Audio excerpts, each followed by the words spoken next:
Hello, I'm Kelly Jansen, and I'm attending Wayland Baptist University. Did you know that 36% of Americans are considered obese today?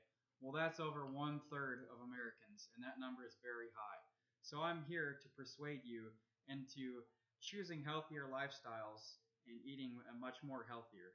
I'm going to be discussing obesity today, how harmful fast food really is, recommendations when eating fast food, and different alternatives rather than eating fast food.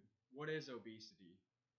Health risks from eating fast food states that obesity is when you consume more calories than what you can burn off in a given day cumulatively, which will cause obesity.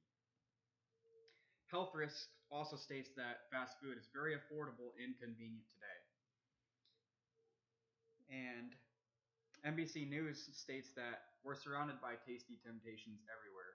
Everywhere you look within a city or town, there's fast food everywhere, spread out sporadically, making it very convenient for you to stop and get your nutrition and food, which is not very nutritional. NBC News also stated that in 1930s, Americans spent one-fourth of their paycheck towards food, and now today, Americans spend 1/10 of their pay on food, and that is why it is affordable and convenient today. I also want you to think about your children. Your children are going to be used to eating fast food, and it's going to be considered a norm. So we want to try and persuade them early to eating different, healthier alternatives. With obesity so high, uh, it's pretty much because of fast food. And I'll get into statistics that Livestrong found that if you eat fast food 3 or more times a day versus someone who eats 3 or 4 times a month, they did a statistical survey showing that information and backing it up that fast food is the culprit to obesity. All right, so fast food is harmful because it's very high in calories, fat, saturated and unsaturated fat, sugar, and sodium. Saturated fat and unsaturated fat, if that's high, it's going to cause your cholesterol to be high. When your cholesterol is high, your heart is going to beat a lot faster and work a lot harder and faster and causing stress on your heart, which could also down the line come to stroke or heart attack or even death. So that's why fast food is very dangerous. With your sugar being high, that could lead to diabetes as well. That's when you have to maintain your sugar levels, whether they become high or too low.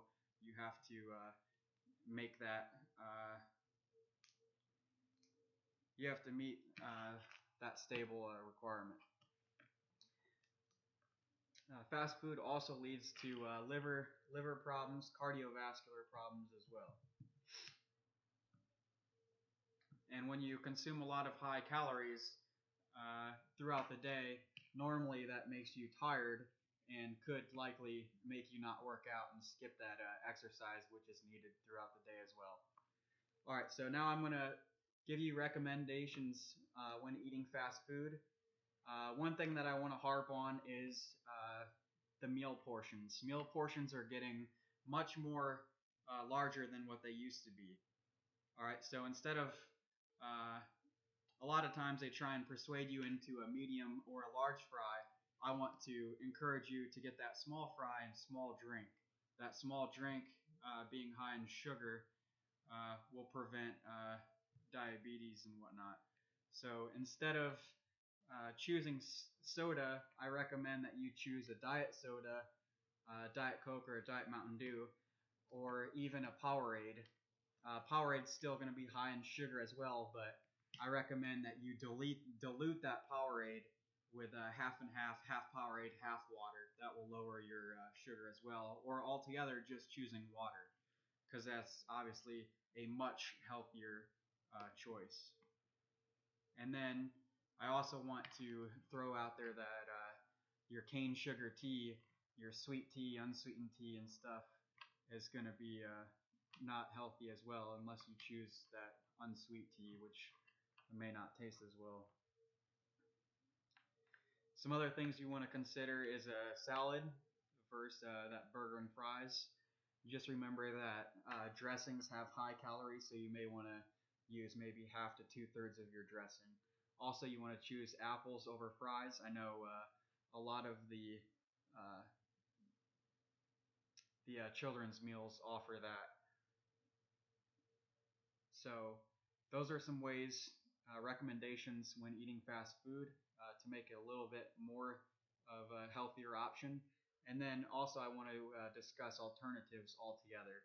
Uh, I know that Taco Bell offers a Fiesta menu, which has a lot less uh, calories and is a little bit more healthier and has more vegetables and greens in it. Also, I want to recommend Subway. Subway has healthy multi-grain breads and veggies as well.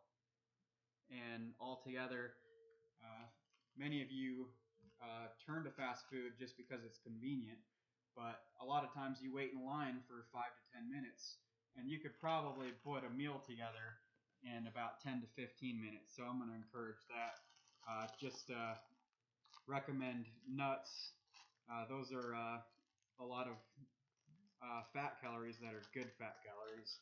And then you got your fruits and vegetables, eating carrots and berries and whatnot. So I threw this, I mean, this takes about a minute to throw together. Also, throwing together a ham sandwich or a peanut butter sandwich, or eating cooking chicken instead of just making portions for that dinner. Make extra chicken for tomorrow for lunch. All right, so I've discussed obesity, how obesity has been a great issue in this last decade and is continually on the rise. I want you to harp on getting your children used to eating healthier and choosing more healthier lifestyles. I've also discussed how harmful fast food really is, so hopefully that will ingrain into your mind next time you eat fast food what you're doing to your body and how unhealthy it really is. Also, I've discussed some different recommendations when eating fast food and all different alternatives altogether. So I hope this helps. I hope we together can spread the word and uh, hopefully we can eat a little bit more healthier and lower that 36%. Thank you for your time.